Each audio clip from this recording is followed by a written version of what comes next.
Buenas tardes. ¿Me escuchan? Sí, doctor, buenas tardes. Hola, doctor, ¿se escucha? Sí, doctor, buenas tardes. Buenas tardes.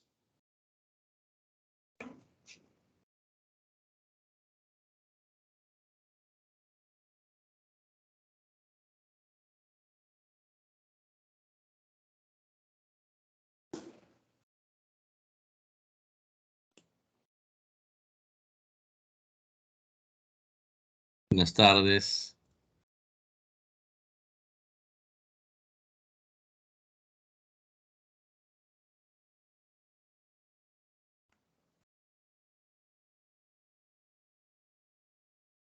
Buenas tardes, doctor. Sí se escucha, más bien. ¿A mí me escucha? Ahora sí te escucho. Ay. Ya. ¿Tú vas a empezar la exposición? ¿O quién va a hacer la exposición? No, yo soy el 3. Ya. ¿Quién va a iniciar?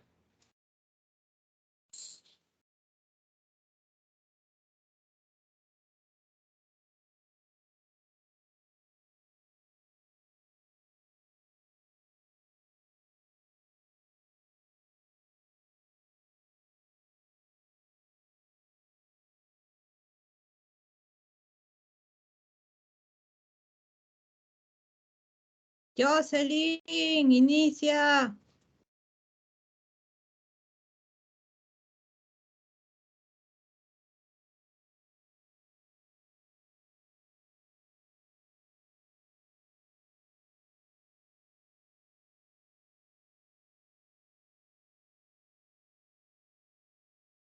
No está, creo.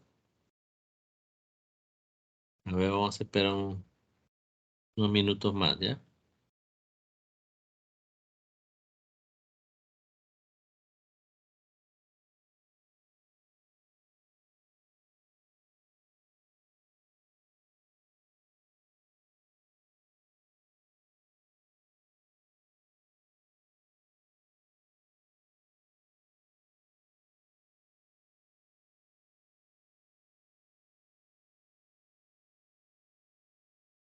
Creo que no está.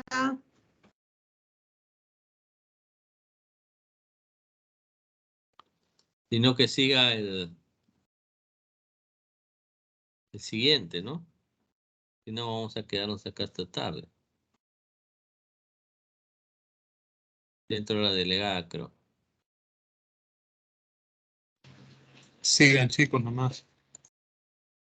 ¿Perdón? No, justamente estaba diciendo de que sigan. De la Sí. siguiente parte.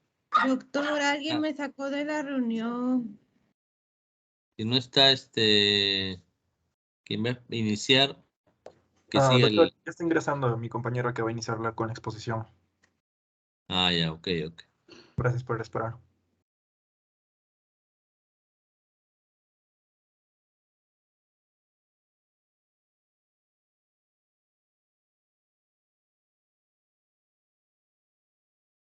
Ya. Buenas tardes, doctor. Buenas tardes, compañeros. Vamos a comenzar con lo que es gastrointestinal parte 2. En este caso vamos a hablar con lo que es colon, intestino.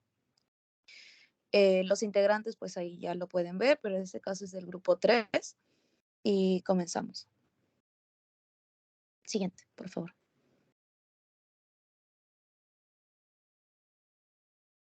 Ay, creo que no se ve si se pasa. Siguiente, por favor.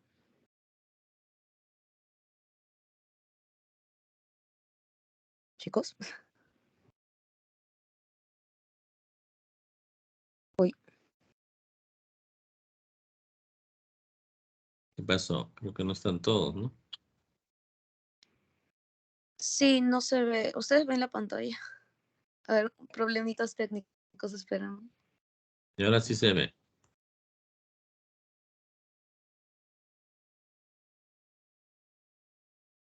Uy, yo no veo, pero no hay problema. Yo igual continúo. A ver. Pero, ay, no se puede ver, chicos.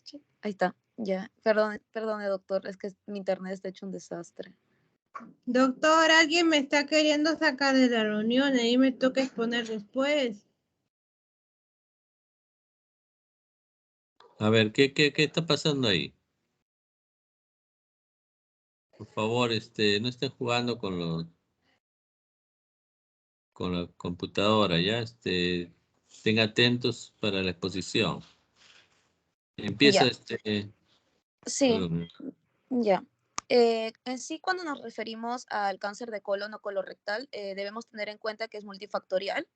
Esto quiere decir que intervienen, también pueden ser factores ambientales, pero también los factores de su estilo de vida, puede ser también lo que es el tabaco y la obesidad.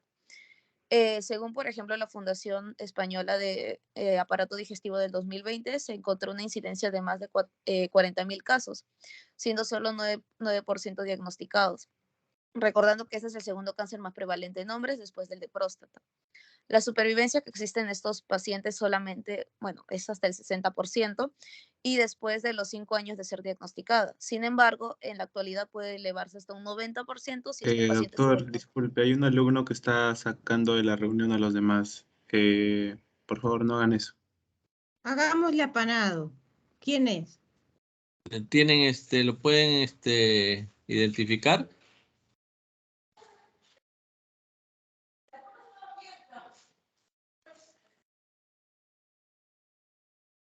Disculpa, Continúo. compañera. Sí, no se preocupen.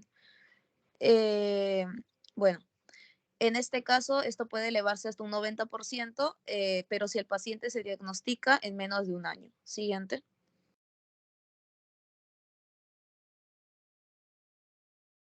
Bueno, a mí no me sale siguiente, pero pues, ya, ahora sí.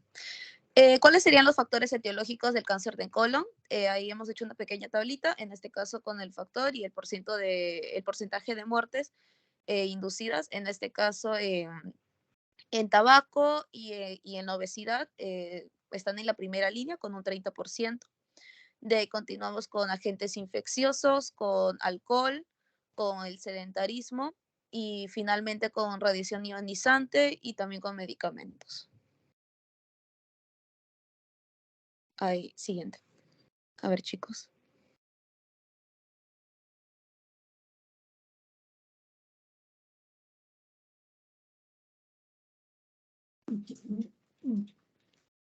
Ah,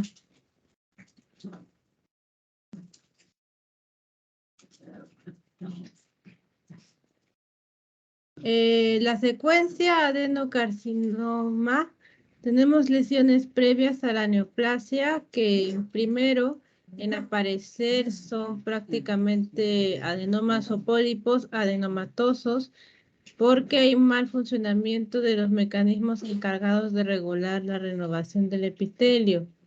Lo siguiente es que el KRAS se altera y la célula con un APC alterado crecen para formar la lesión exofítica.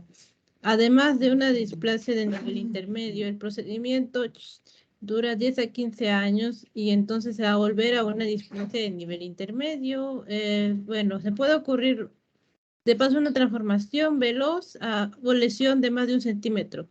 Esto implicaría más riesgo y prácticamente se destaca que hayan 3 o más lesiones. También va a haber adenomas vellosos o displasia de alto grado y cuando se altera la DSC, adhesión molecular apoptótica, se va a facilitar la supresión tumoral y la displasia llega a grado avanzado cuando es cáncer de colon. Siguiendo por mutación del gen P53 que deja de regular la reparación del ADN. Aquí tenemos algunos ejemplos en esta secuencia: adenocarcinoma, la mucosa normal, la adenoma y el carcinoma invasivo. Después, los genes supresores del tumor, aquí tenemos FHIT, moléculas de adhesión celular. Perdón, lo que pasa es que no, me escuchan bien, ¿verdad? Porque mis perritos están aquí jugando al costado, no sé cómo detenerlos. Ay. Bueno, las moléculas de adhesión celular son cateninas, caderina, CD54, CD50. Ay, Dios mío. Un ratito, por favor.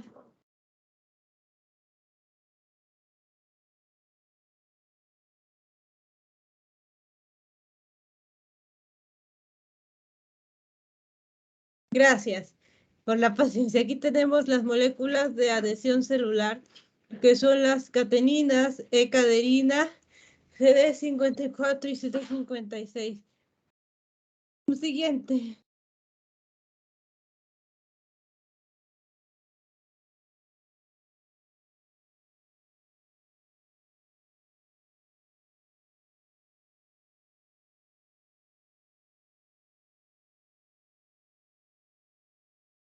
Bien, ya lo atrapé. Digo, aquí tenemos la investigación del cáncer colónico hereditario sin pólipos. Quieto, pues chiquito.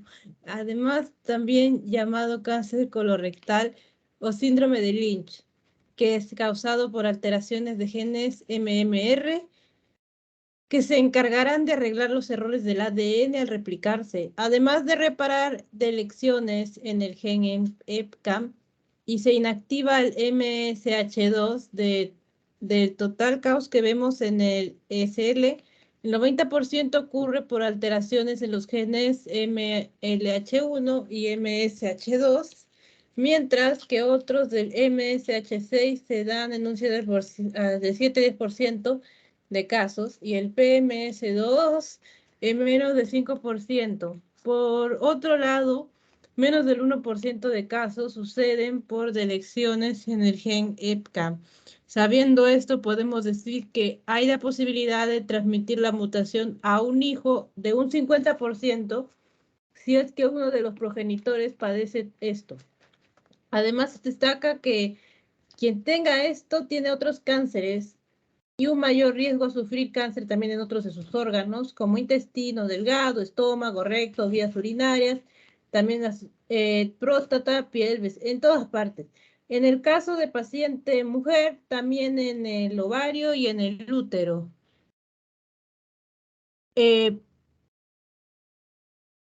Aquí tenemos un ejemplo de cáncer colorectal hereditario no polipósico, como podemos ver. Y luego le toca a mi siguiente compañero. Gracias por la paciencia.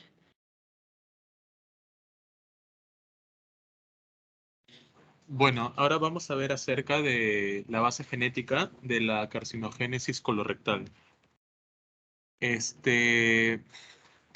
Ya, debemos saber en sí que el cáncer colorectal se divide en dos categorías, que es el esporádico, que corresponde a la gran parte de incidencia en este tipo de cáncer, y la hereditaria, que corresponde a un límite superior de un 20%.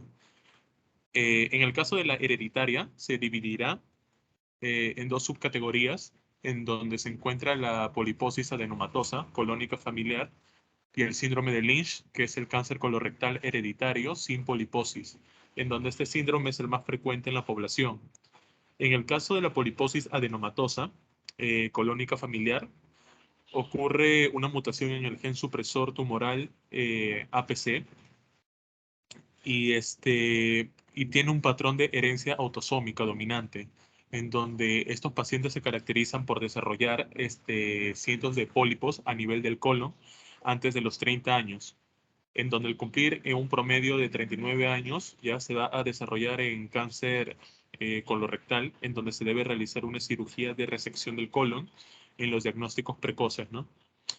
En el caso del cáncer colorectal hereditario sin poliposis, se producen mutaciones germinales en los genes reparadores de bases mal apareadas, o también llamados el mismatch, que son los genes MLH1 y el MSH2, en donde este síndrome de Lynch en sí afecta a los menores de 45 años con predominancia en el colon derecho y en donde tiene un proceso evolutivo de carcinogénesis avanzada, ya que de un adenoma se puede transformar en un carcinoma en un intervalo de tiempo de 2 hasta 3 años, ¿no? Siguiendo en sí con las características morfológicas, digo, con las bases genéticas, vamos a ver que, por ejemplo, tenemos a las bases moleculares del cáncer colorectal, en donde se ha realizado un modelo genético del cáncer de colon, en donde se ha demostrado múltiples alteraciones genéticas que van de forma progresiva y que inicia desde la formación del adenoma hasta el desarrollo terminal del carcinoma, en donde los principales genes mutados son el APC, el KRAS y el TP53. y en donde se han estudiado ampliamente mediante técnicas de biología molecular. Por otro lado, se han obtenido conocimientos adicionales del análisis y estudios de vías moleculares que son alternas a este modelo genético tradicional.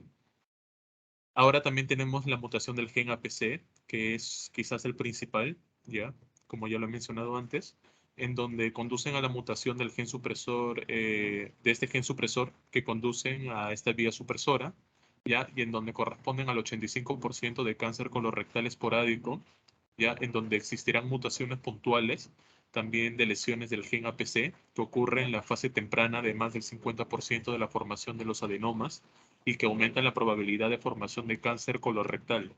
En otro sentido, el APC también genera la mutación de otros genes que generarán una inestabilidad colónica.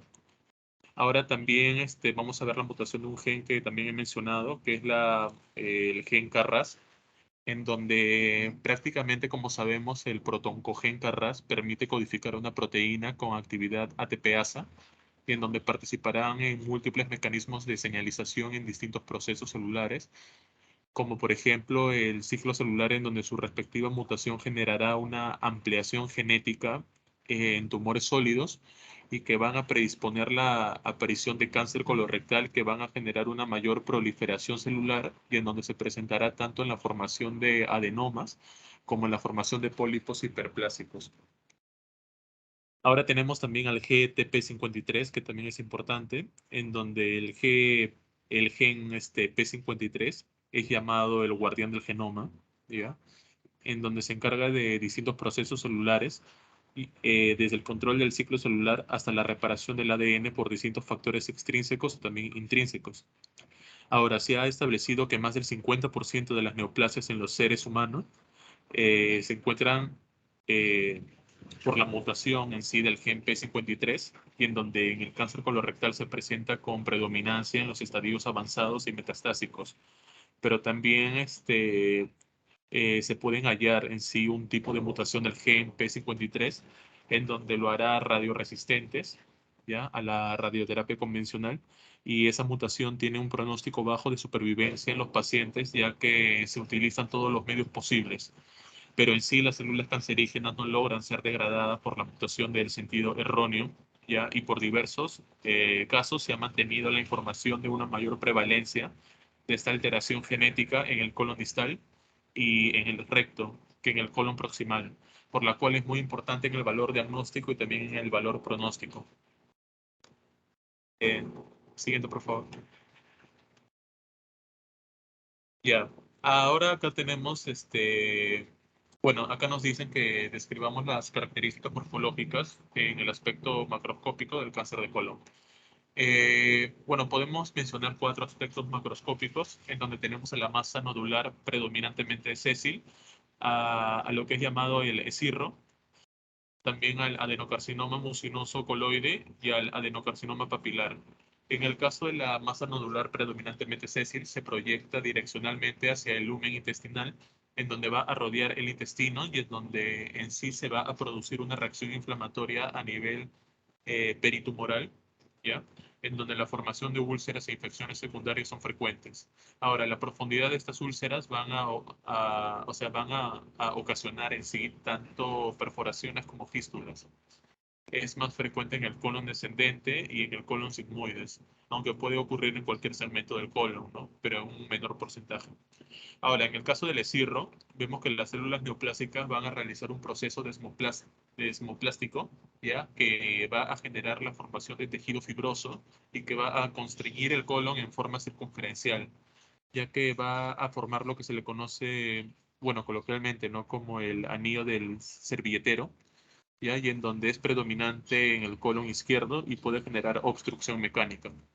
Ahora también tenemos a lo que es el adenocarcinoma mucinoso o coloide, en donde se produce por la proliferación neoplástica de las células productoras de moco y en donde forma un tumor suave y gelatinoso con características friables y hemorrágicas, con un posible trayecto de formación de la fístula, en donde ocurre frecuentemente en el ciego, en el colon ascendente y en el recto.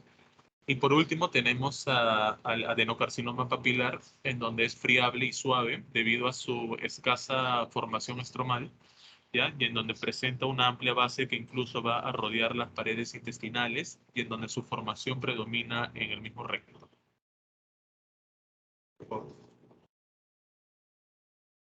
Siguiente, por favor. Bueno, ahora vamos a hablar sobre un esquema en el cual vamos a describir los cambios microscópicos del adenocarcinoma de colon, en el cual vamos a tener las características microscópicas según el ritmo del crecimiento y según el grado de invasión. El ritmo de crecimiento, por ejemplo, se va a estimar que pueden requerir entre 2 o más años para que un carcinoma papiloideo de 1 centímetro pueda convertirse en anular, y es el consenso general que el adenocarcinoma de colon son de crecimientos relativamente lentos, sobre todo cuando se comparan con otros, con los que se crecen en otros sitios.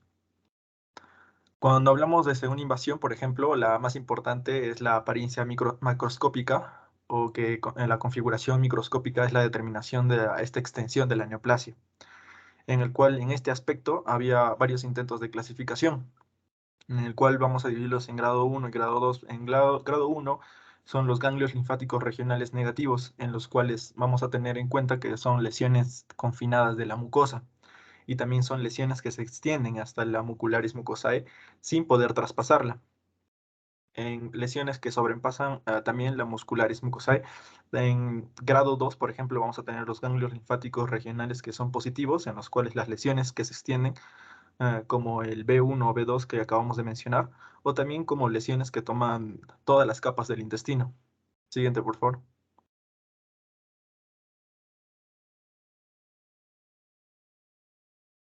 Ok, entonces aquí vamos a explicar sobre cuáles son las vías de diseminación del cáncer de colon, teniendo en cuenta que las modalidades de propagación son 4 principales en el crecimiento y la diseminación de este tipo de cáncer. En número 1 tenemos la invasión directa de las estructuras continuas y órganos adyacentes, en la cual la forma habitual de crecimiento de este carcinoma colónico es la invasión circunferencial, y la invasión longitudinal es muy rara. En comparación de la embolización sanguínea, por ejemplo, las arterias van a resistir parcialmente a la invasión, pero esto no es cierto para las venas, ya que son muy vulnerables, lo que crea una posibilidad de embolias cancerosas que se van a detener inicialmente en el hígado, y posteriormente son segmentos del colon que van a ser distribuidos por todo el sistema porta o en el pulmón, para así darse en la parte discal del recto. En la embolización linfática, por ejemplo, es más común en la metástasis persistente, que son procedentes del colon o del recto. Entonces, ella ocurre no en una forma necesariamente progresiva, ya que puede saltarse de la cadena ganglionar sucesiva y puede haber metástasis ganglionar retrógrada por un bloqueo de estos mismos vasos linfáticos. Y finalmente, tenemos en la siembra, que al ser invadida por la serosa peritoneal, las células neoplásicas pueden exfoliarse, y estando viables pueden sembrar en cualquier parte de la serosa, lo que ocurre usualmente en partes de la declive de la cavidad, dando nacimiento, por ejemplo, como el signo de Bloomberg, o sea, una formación nodular en el fondo del saco del Douglas. Siguiente, por favor.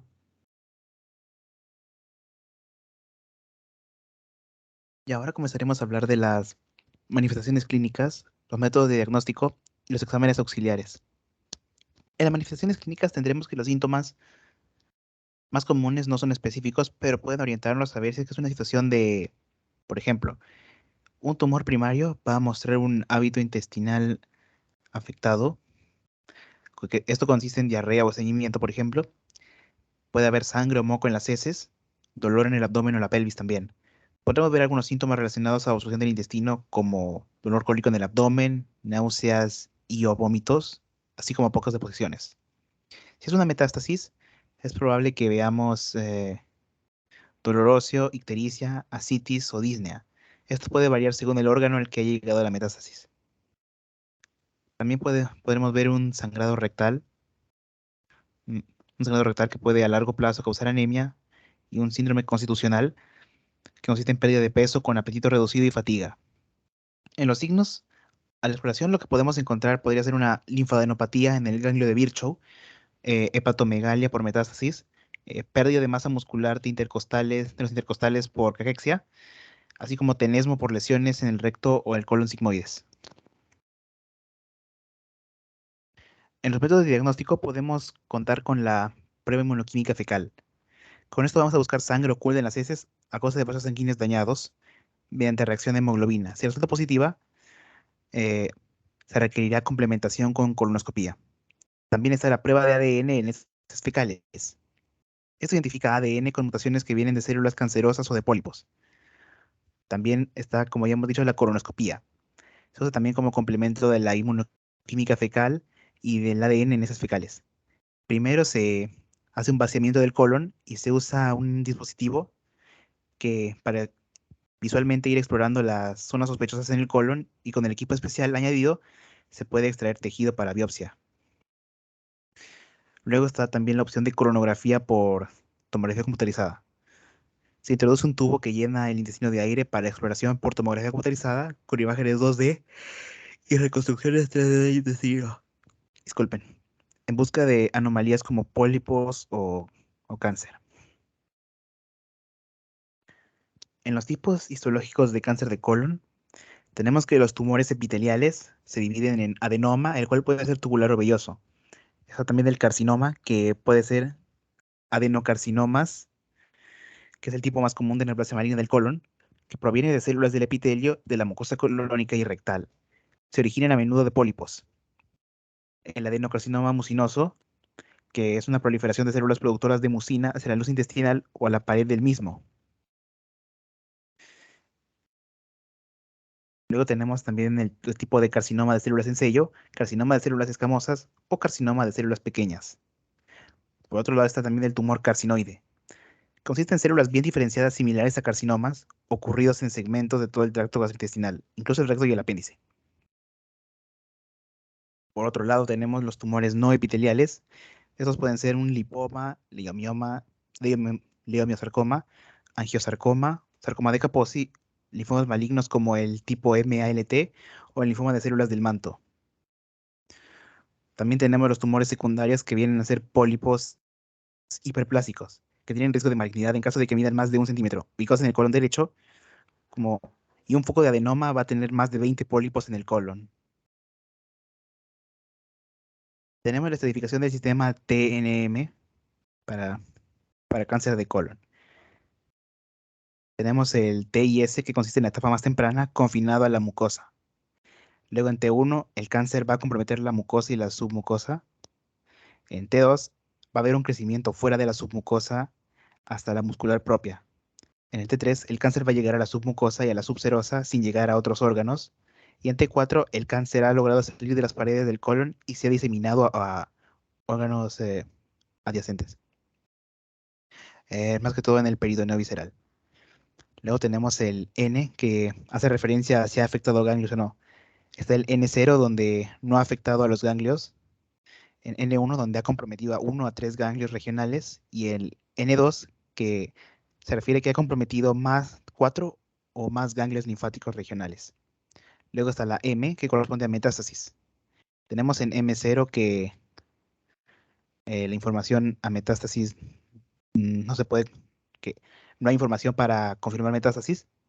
Y la M1, que se evidencia que hay una metástasis a distancia. Podemos decir que ahora podemos dividirlo en etapas. La etapa 0 consiste en un TIS M0 N0. Eso se le llama carcinoma in situ, que como hayamos dicho no ha salido de la mucosa. En la etapa 1, que puede ser un M0 con N0 acompañado de T1 o T2. El cáncer ha afectado a la submucosa y puede incluso haber afectado a la pared colónica y también a la pared colónica en la parte de la mucosa y la submucosa, y también podría haber llegado a la muscular propia. En la etapa 2, que va a dividirse en 2A y 2B. Ambos van a tener un N0 y M0, pero la 2A consiste en un T3, que se refiere a que el tumor ha llegado a la serosa. Y en el 2B es un T4, donde el tumor ha atravesado la pared del intestino grueso y ha conseguido hacer metástasis.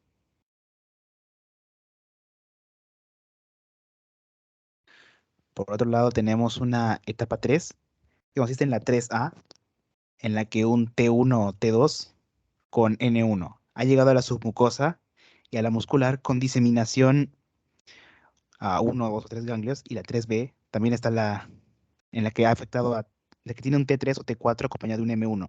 El cáncer se ha propagado a la serosa o ha llegado a otros órganos cercanos con diseminación hasta 3 ganglios. Está el estadio también 3C, en el que tenemos que puede ser cualquier T1 a T4 con un N2. El cáncer se ha propagado a 4 más ganglios linfáticos y puede o no haber salido del colon.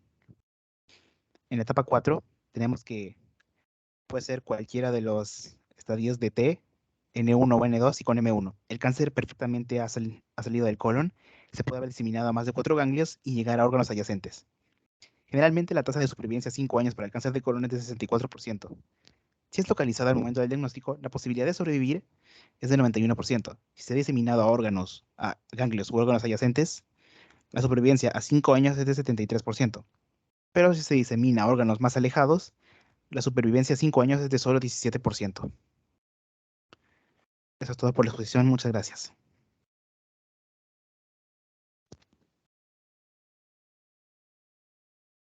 Muy bien. Es todo, ¿no? Ya nadie me va a exponer, ¿no?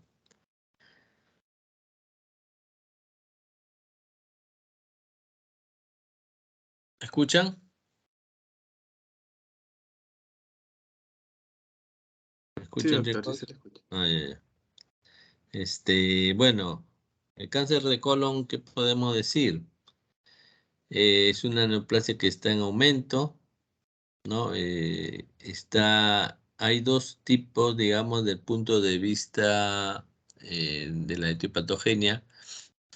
Hay unos que tienen una carga genética muy alta, ¿no? Incluso hay síndromes de tumores masivos en estos pacientes, ¿no? Y hay otros que es más de tipo adquirido por las condiciones o el estilo de vida de alguna gente, ¿no?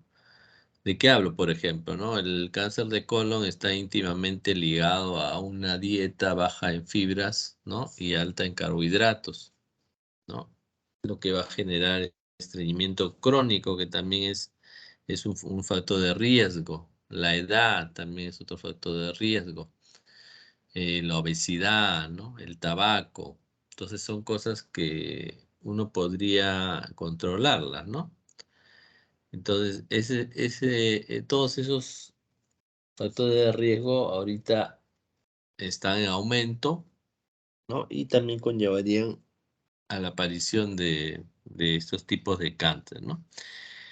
Y ahora incluso el cáncer de colon era una patología de gente ya de edad avanzada, digamos, ¿no? Vamos hablando 60, 70 años, pero ahora ya se ve gente más joven, ¿no? 40 años, estoy hablando 50 años, ¿no? Y no sería raro que se vería en gente más joven todavía, ¿no? Entonces, todo es por este tipo de factores de riesgo, ¿no? Y la dieta obviamente juega un papel muy importante en el tipo de la génesis de este cáncer. Ya, ahí hablaron del TNM, ¿no? El TNM es una clasificación, es para estadiar, ¿no? Para hacerle el estadiaje a los distintos tumores, ¿no? Incluso hay un protocolo en la CAP, que es el Colegio Americano de Patólogos, ¿no? Donde hay por órgano, cada órgano y el tipo de operación, ¿no? Y hay una serie de requisitos que hay que llenar ahí, ¿no? Cuando hacemos el estudio de una pieza operatoria, por ejemplo, un colon, ¿no? Por una resección de colon por cáncer, ¿no? Hay que ver hasta dónde infiltra, hay que ver los bordes, hay que ver si hay ganglios linfáticos comprometidos, si hay invasión vascular o linfovascular, ¿no? Si hay invasión perineural, ¿no? El tamaño del tumor. Todo esto te va a llevar a hacer un estadiaje, ¿no? ¿Y para qué es importante el estadiaje? Uno, te da el parámetro del tratamiento que vas a seguir. Y dos, te va a dar el pronóstico del paciente, ¿no? El estadio 4, que es el mayor, digamos, que es ya un estadio avanzado de la enfermedad, usualmente no se opera, ¿no? O si se opera es para de repente liberar alguna obstrucción intestinal o hacer una boca de colostomía, ¿no? Pero usualmente no se opera porque en este caso ya el cáncer está avanzado y ha comprometido ya otros órganos, ¿no? Entonces, la cirugía vendría a ser más bien, haría más daño al paciente que más beneficio, ¿no? Entonces, estos pacientes solamente se da una quimioterapia, ¿no? Si es paliativa, o como les digo, si es que hay algún tipo de obstrucción, se libera, ¿no? Y se toma una conducta, pero no como tratamiento del cáncer, ¿no? En cambio, si es en estadio temprano, estadio 1, son más operables, ¿no? Y se saca con bordes, ¿no? Y si están limpios los bordes, después se le da su quimioterapia. Y la probabilidad de que estén sin enfermedad a los 5 años es alta, ¿no? ¿No? Eso no te indica tampoco que el paciente nunca más va, que de repente nunca más va a presentar el tumor. Puede ser que vuelva a tener, ¿no? Pero en porcentaje, en los estudios que se han hecho, se ve que tanto por ciento, 90% de repente más, a los 5 años permanece sin enfermedad, ¿no? Entonces, para eso sirve el estadiaje, ¿no? Es un poco tedioso porque te pide un montón de cosas, ¿no? Pero si lo hacemos bien, es un bien para el paciente, ¿no? Vas a ver su tratamiento y su pronóstico, ¿ya? Ahora, sobre el tipo histológico del cáncer de colon, ¿no? Los adenocarcinomas son los más frecuentes, de lejos. También hay otros tipos de cáncer que no son epiteliales, como los linfomas, que también son relativamente frecuentes, ¿no? Y de los estromales hay un tumor que se llama el famoso GIS, ¿no? Que son las iniciales de tumor estromal gastrointestinal, ¿no? Que alguna vez creo que les dije surgían de unas células llamadas células intersticiales de Cajal, ¿no? Que están en la submucosa de la pared intestinal, ¿no? A lo largo del tracto digestivo, ¿no? Entonces puede haber GIST no solamente en el colon, sino también en estómago, por ejemplo, ¿no? Entonces, pero los carcinomas son los más frecuentes, ¿no? La forma de presentación que lo han dicho también está bien en la parte macroscópica, como se observa un tumor. Usualmente es un tumor que crece hacia la luz, ¿no? A eso le llamamos exofítico, ¿no? Como una masa. Incluso tanto crece que puede ocluir totalmente la luz y el paciente puede debutar como un cuadro de obstrucción intestinal, ¿no? Entonces se lo opera de emergencia y se ve que es un cáncer, ¿no?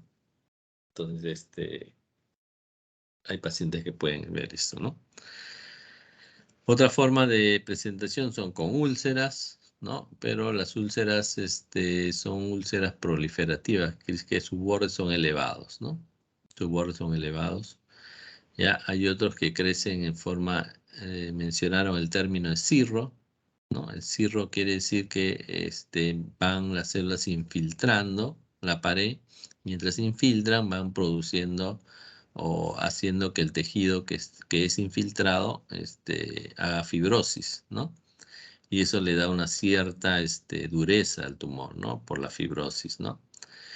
Entonces, incluso esa fibrosis puede hacer retracciones y crear, como dijeron, un anillo, ¿no? O una estrechez o una estenosis en el colon. Ya. Entonces, esas son las presentaciones habituales del cáncer de colon. ¿Qué más hablaron? Creo que ya está casi todo. No sé si tienen alguna pregunta o alguna duda de esta parte de cáncer de colon. No hay, entonces vamos a pasar a la parte práctica. Voy a compartirles el PPT.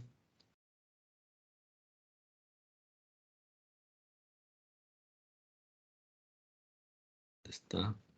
Creo que es esto. Sí. Doctor, tengo una pregunta. Dime. En Escucho. caso de cáncer de colon, ¿se obstruye más rápido el colon derecho o el izquierdo? ¿Y cuál de ellos sangraría más? ¿Cuál de ellos qué? En caso de cáncer de colon, ¿se va a obstruir primero el colon derecho o el colon izquierdo? Y la segunda pregunta es, ¿cuál de ellos sangraría más? ¿Colon Sangraría. ascendente o descendente? Sí. En realidad va a depender, ¿no? Depende mucho del tumor, si es si es exofítico o si es como una úlcera, ¿no? Si es exofítico, tiende a ser más, a crecer y ocluir más, ¿no? Pero si es una úlcera, más sangra en vez de causar cuadros obstructivos, ¿no? Y los dos tipos pueden presentarse tanto en colon derecho como izquierdo, ¿no? Entonces no habría mucha diferencia en ese caso, ¿no? En cuanto al sangrado, igual, ¿no?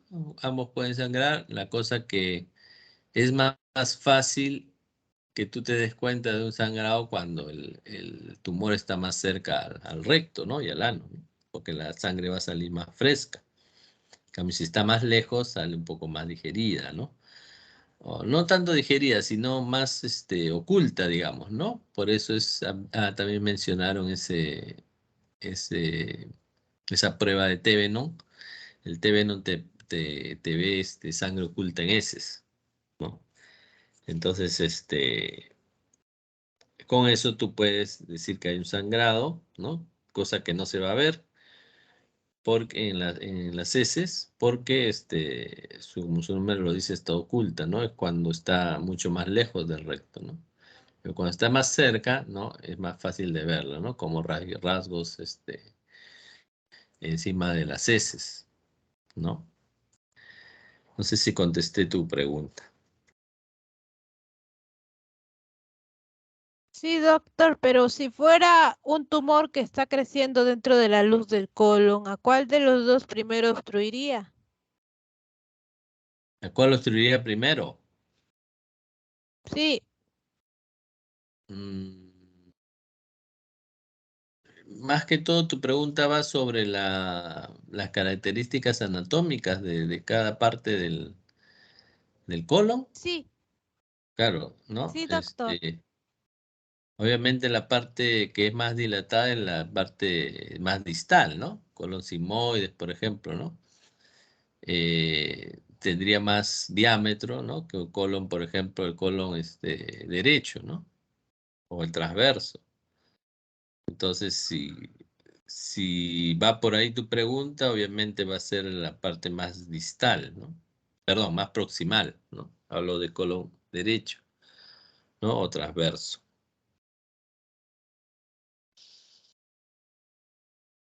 ¿Alguna otra pregunta? ¿Y también sangraría más esa?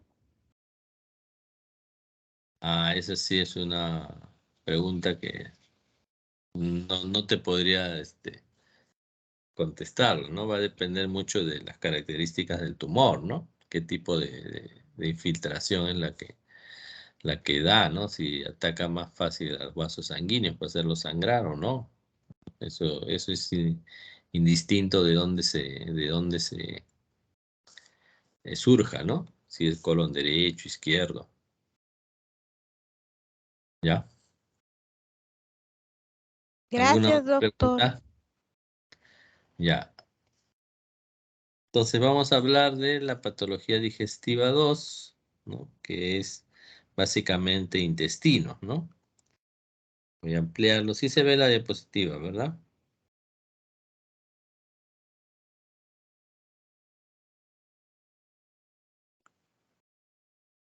Entonces son 5 patologías que vamos a ver, ¿no? Úlcera tífica, amebiasis, oxiduriasis, adenocarcinoma de colon, justamente lo que han estado hablando, y famoso diverticulitis.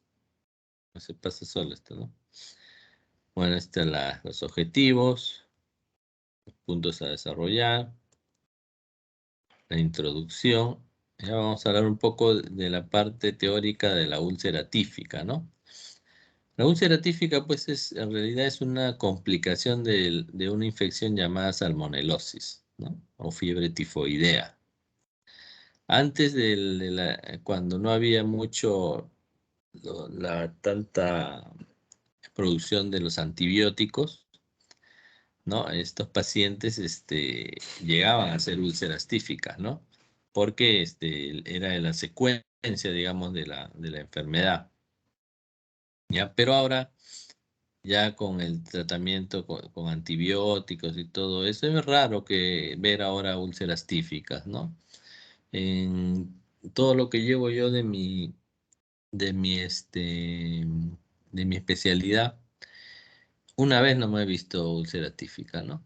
Obviamente era un intestino que se perforó y entró el cirujano y tuvo que resecar una porción de intestino, ¿no? Entonces ahí vimos la úlcera, características de las úlceras tíficas, ¿no? Y el paciente tenía todo, sus aglutinaciones, todo para salmonela, ¿no? Se dio tratamiento y se curó y ahí nomás quedó, ¿no? ¿Ya? Entonces, a ver. Entonces, esto es por la infección por Salmonella typhi, ¿no? Es una enfermedad que se contagia por consumir alimentos contaminados con esta bacteria, ¿no? Hay países que son endémicos, ¿no? Usualmente ocurre entre niños y adolescentes, ¿no? Donde ellos son pues un poco más, no hay mucha importancia a la parte del lavado de manos y todo eso, ¿no? Por lo mismo pequeños que son, ¿no? En países desarrollados no hay preferencia, dice Salmonella paratifi en turistas, ¿no? Este es otro tipo de salmonela que da en los turistas, ¿no? Y que también causa cuadros importantes de diarrea, ¿no? El hombre es el principal reservorio, ¿no? Su transmisión es de persona a persona a través de alimentos o el agua contaminada, ¿no? La vesícula biliar es el reservorio en pacientes crónicos asociados a litiasis vesicular.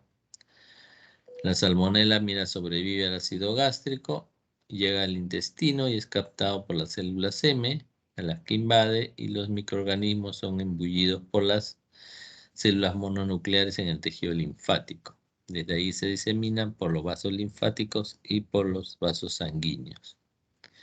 Provoca una hiperplasia reactiva de los fagocitos y tejidos linfáticos en todo el cuerpo. Y lo que produce va a ser hiperplasia del sistema retículo endotelial con necrosis y ulceración del intestino, generalmente limitado a las placas de Peyer en el ilion terminal, principalmente, aunque yeyuno y ciego también se puede comprometer, ¿no? Pero el ilion es la parte que más se compromete, ¿no? Y las placas de Peyer, que son los folículos linfoides del intestino, empiezan a proliferar, ¿no? A hiperplaciarse y ellos son los que al aumentar causan lo que es la ulceración y necrosis del intestino, ¿no? Y por lo tanto las úlceras. En el hígado causa esplenomegalia con necrosis focal intraparenquimal y perdón, esplenomegalia es vaso, ¿no? O sea, es hepatoesplenomegalia, ¿no? Con necrosis focal intraparenquimal, congestión, otra vez repetir la esplenomegalia.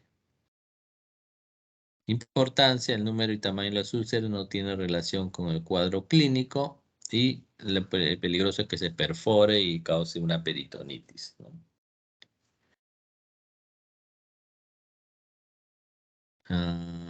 Ya luego vemos las imágenes. Vamos a hablar primero de la parte teórica de cada patología. La otra es amebiasis, también es una infección, pero en este caso no es bacteria, sino es un parásito, ¿no? El parásito se llama entamoeba histolítica o ameba histolítica, ¿no? Son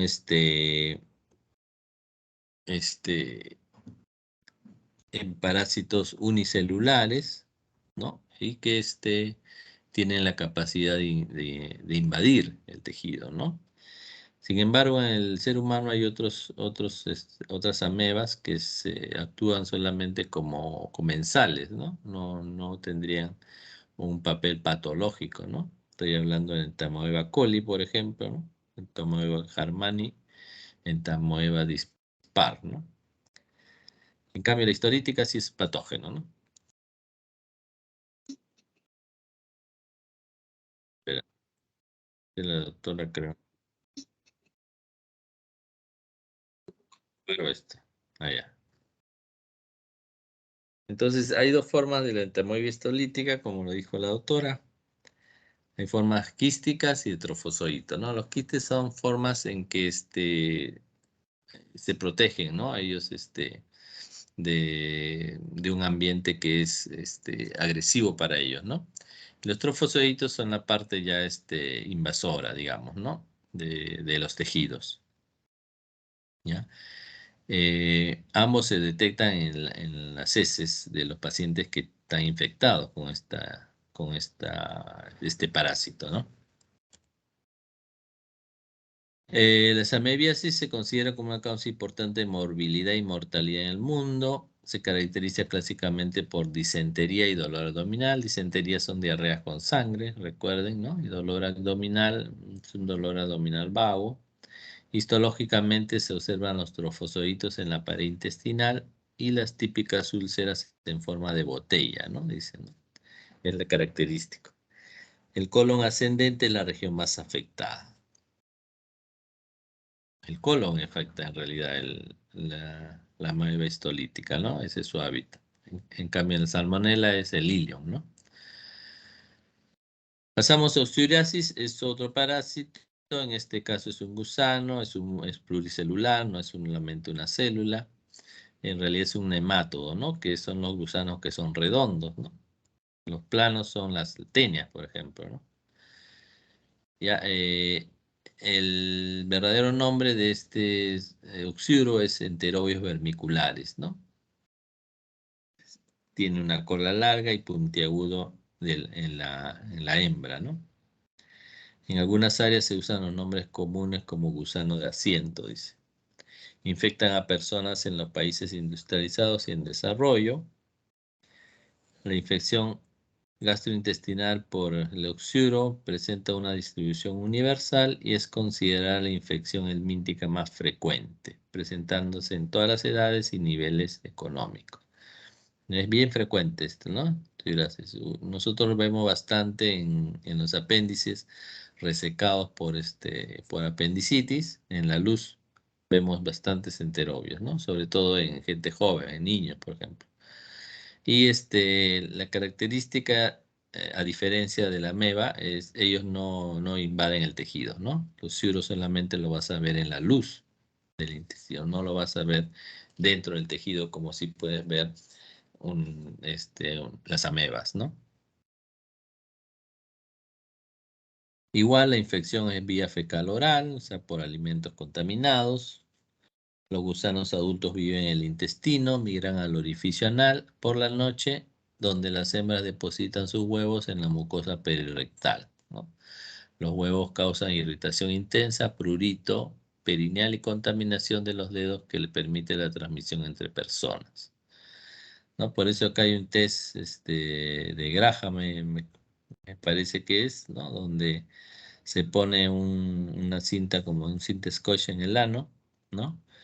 Y de ahí se saca y se pega en un microscopio, ¿no? Para ver si hay huevos, ¿no? de enterobios.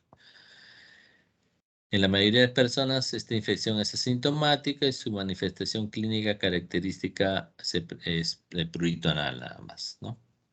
Justamente aquí hablan del test de Graham, ¿no? No estoy seguro si es Graham, creo que sí, ¿no? Lo buscan ya, pero ese es el fundamento.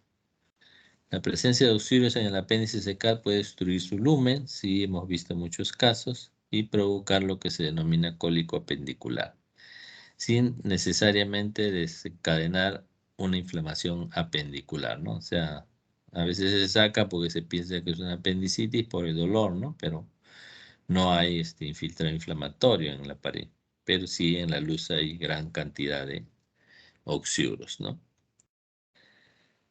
Sin embargo, esta obstrucción puede prolongarse y junto provocar un cuadro apendicular, ¿no? Porque esa es la fisiopatología de la apendicitis aguda, es una obstrucción de su luz. Usualmente es por folículos hiperplásticos, ¿no? O por un fecalito, pero también puede ser por grandes cantidades de parásitos. Pasamos a adenocarcinoma de colon, dejamos la parte infecciosa y pasamos a la parte tumoral o neoplásica, ¿no? La neoplasia más común que afecta a las naciones industrializadas. Es el tercer cáncer más frecuente diagnosticado en los Estados Unidos entre hombres y mujeres, con un estimado 150.000 nuevos casos por año. También la tercera causa de muerte por cáncer, con un aproximado de 56.000 pacientes por año. En el mundo cada año se registra aproximadamente 1 millón de nuevos casos, ¿no? Y medio millón de muertes.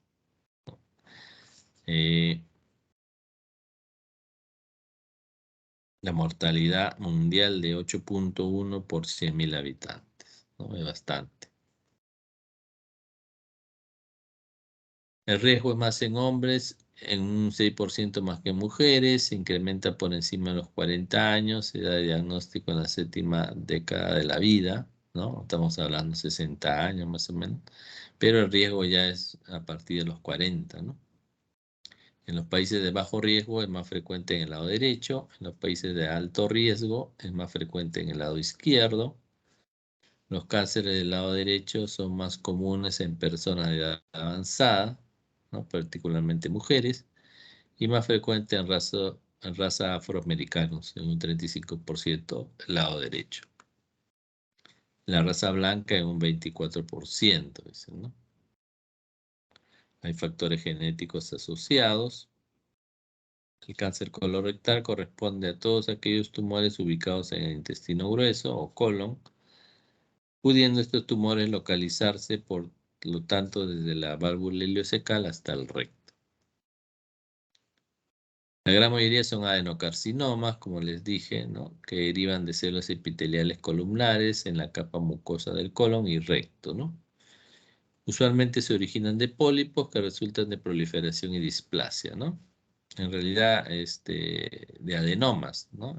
Porque pólipo, desde el punto de vista patológico, es una lesión benigna, ¿no?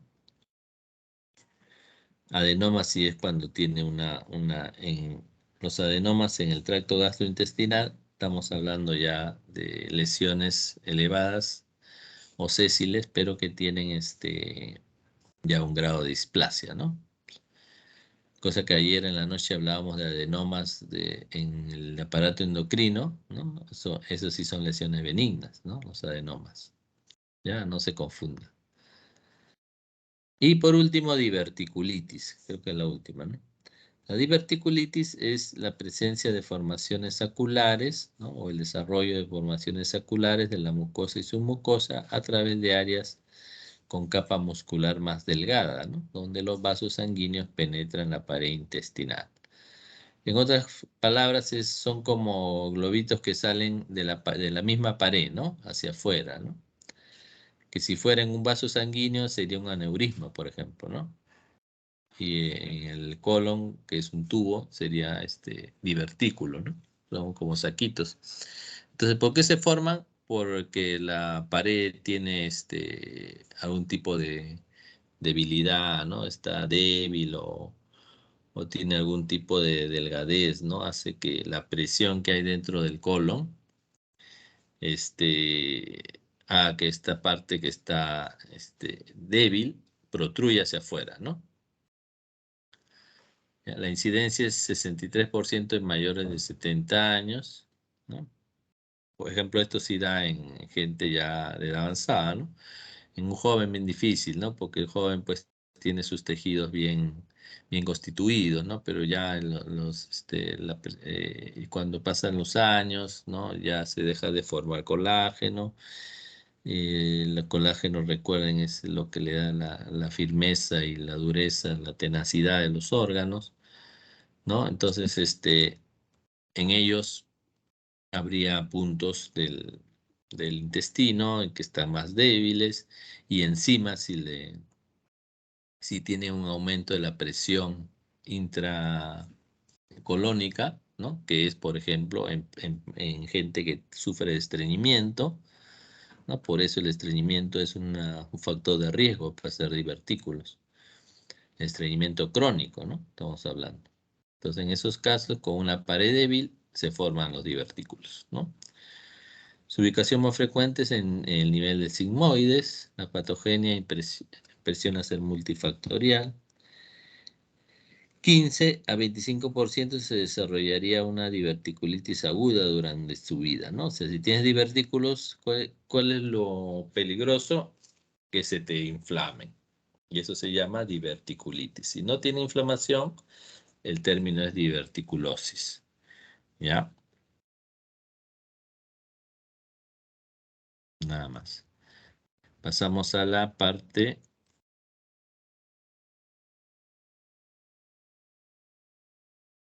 ulceratífica, ¿no? A la parte ya de microscopía. Entonces, bueno, no sé muy bien acá esta imagen, pero acá se ve algunas úlceras. Mire este de acá, ¿no? Tienen el lecho medio amarillento, ¿no? O blanco amarillento. Y así se ve, ¿no?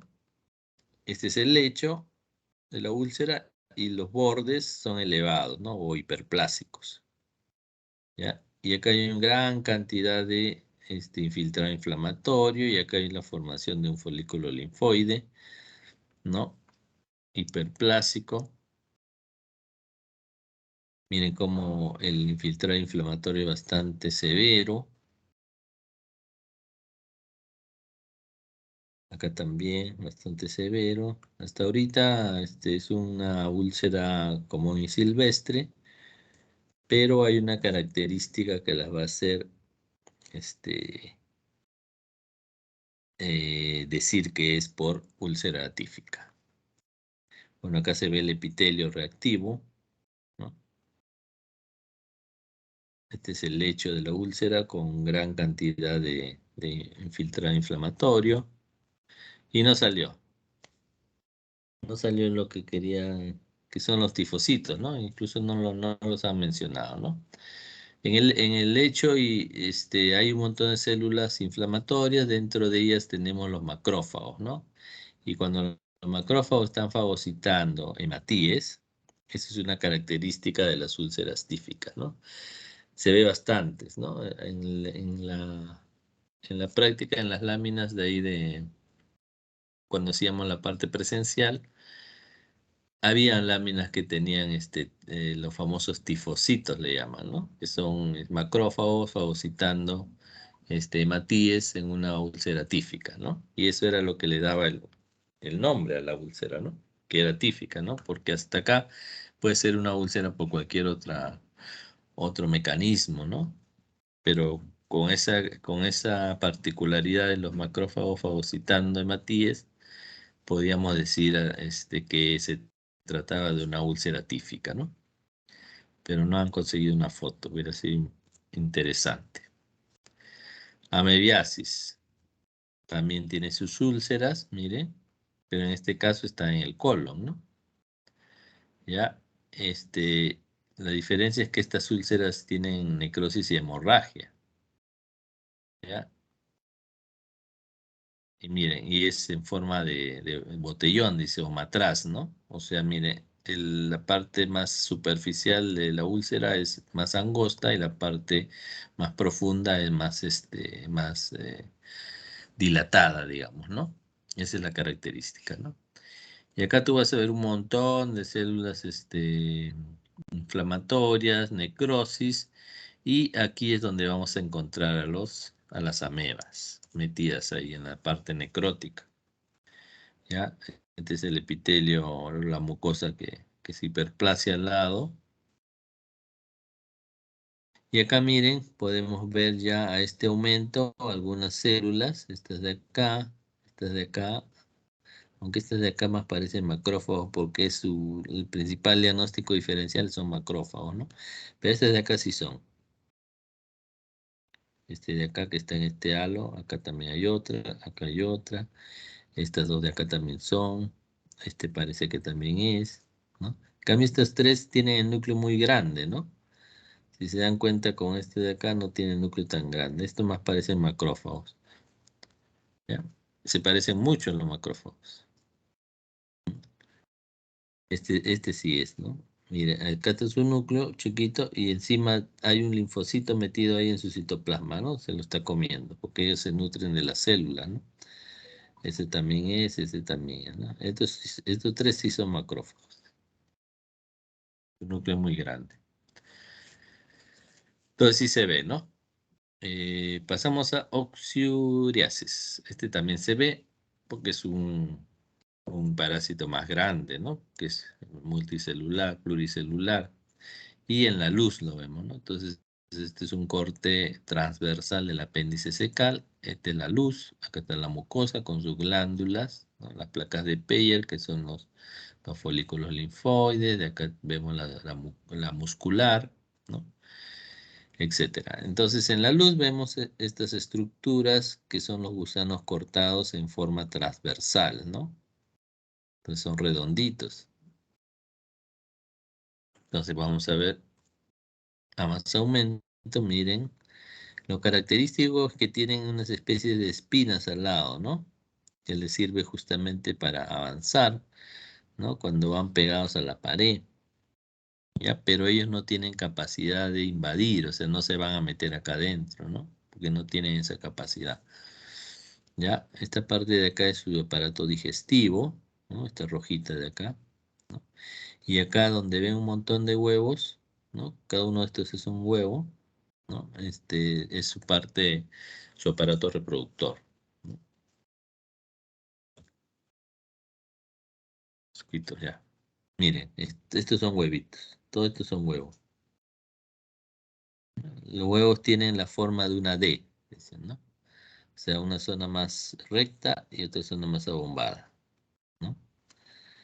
No todos, ¿no? Pero la mayoría, ¿no? Como una D, dice, ¿no? Para diferenciar de los huevos de otros parásitos, ¿no? Su aparato digestivo, este de acá, ¿no? Acá también, acá no se ve. Pasamos a adenocarcinoma de colon, es una neoplasia, ¿no? Adenocarcinoma, estamos hablando de neoplasia de origen epitelial, adeno es porque forma glándulas, ¿no? Entonces mire acá, esta es una lesión exofítica, esta es la pared, ¿no? Acá se llega a ver la pared, esto medio grisáceo es la capa muscular, ¿no? Y acá ya se ha interrumpido por todo este tumor. Entonces mira, ha infiltrado no solamente la parte superficial, sino también la parte profunda, ¿no? La muscular, incluso acá ha llegado ya a la serosa, ¿no? Miren cómo crece como unas masas, el tumor, y desde la mucosa normal, digamos, ¿no? Y ahí está el tumor, ¿no? Entonces lo importante del tumor es ver hasta dónde infiltra, ¿no? Porque es una característica para darle el estadiaje. Y acá vemos un montón de glándulas, ¿no? Que a este aumento solamente puedo ver que están desordenadas, que acá ya te han interrumpido la muscular. Mire, pues esto rojo es la muscular, ¿no? Debería venir así y acá seguir, ¿no? Pero acá ya te la interrumpió, o sea, la ha infiltrado, ¿no? Lo que sí no veo es si parece que todavía no ha infiltrado la serosa, que es esta parte de acá, ¿no? Acá todavía se ve un poco de mucosa normal, pero mire cómo cambia acá, ¿no? Como que se tiñe más, ¿no? Porque es una característica de la hipercromasia, ¿no? De las células neoplásicas. Miren, así deben ser las glándulas normales, ¿no? Redonditas, ¿no? Más o menos casi todas del mismo tamaño, pero acá hay unas glándulas acá muy alargadas, ¿no? Irregulares, tortuosas, ¿no? Esas son glándulas neoplásicas. Acá también, miren, estas son las glándulas neoplásicas. Algunas tienen necrosis en el centro, ¿no? Y su epitelio, que antes era cilíndrico simple, acá ya se vuelve pseudoestratificado, es como si hubieran varias capas, ¿no? De células, ¿no? Eso es lo que le llamamos la pérdida de polaridad, ¿no? En los carcinomas, ¿ya? Y es frecuente que estas glándulas se fusionen con otras glándulas, ¿no? Por ejemplo, acá, ¿no? Acá hay una glándula y por acá parece que hay otra, que ya está pegado, acá parece que hay otra. Entonces forman una estructura grande con un montón de luces, ¿no? Que es lo que llamamos el aspecto cribiforme, ¿no? Pero en este caso hay necrosis central, ¿no? Dentro de las glándulas neoplásicas. Y por último, la diverticulitis, ¿no? Que es la inflamación de divertículos, ¿no? Si no hubiera inflamación, el término es diverticulosis, ¿ya? Entonces, en la mucosa lo que ves son los agujeritos que salen hacia afuera, ¿no? Solamente se ven los agujeros. Justo que es donde está señalando las flechas. ¿No? Miren, acá se ve este de acá. Así lo han cortado en forma transversal para ver, ¿no? Esta es la luz normal, ¿no? Pero aquí hay una cavidad, ¿no? Que es de un divertículo. Y acá justo en este corte se ha salido muy bonita, miren, esta es la luz y acá está donde se mete el saquito, ¿no? Entonces la muscular que tendría que venir así, acá está más adelgazada y está acompañando a esa protrusión, ¿no? Ese saquito. Entonces este todavía conserva las capas, ¿no? Del mismo colon, ¿no? Pero son más delgadas y forman una especie de saquito, ¿no? Más aumento. Más aumento. Ahora, si tú le ves acá inflamación, no le veo yo. En ese caso ya el término es diverticulitis, ¿no? El cuadro clínico es muy parecido a una apendicitis aguda. Miren acá cómo se mete el epitelio, ¿no? Y prácticamente esta muscular que es engrosada la diseca, ¿no? Y acá le sigue una muscular más delgadita. Ese es el divertículo. Entonces es por aumento de la presión dentro del intestino, ¿no? Una pared del colon que está débil, ¿no? Que no está bien formada.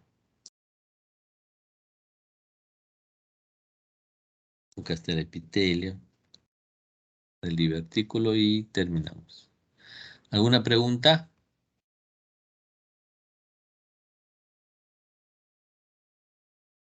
Chicos, ¿no hay preguntas?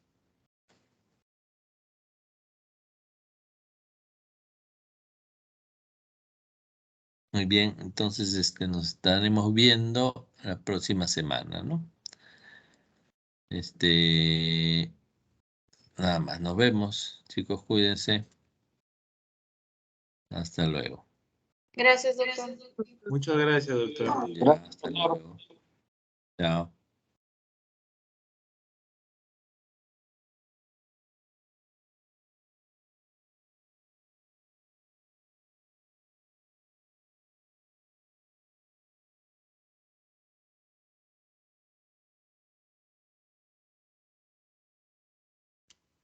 Gracias, doctor. Gracias.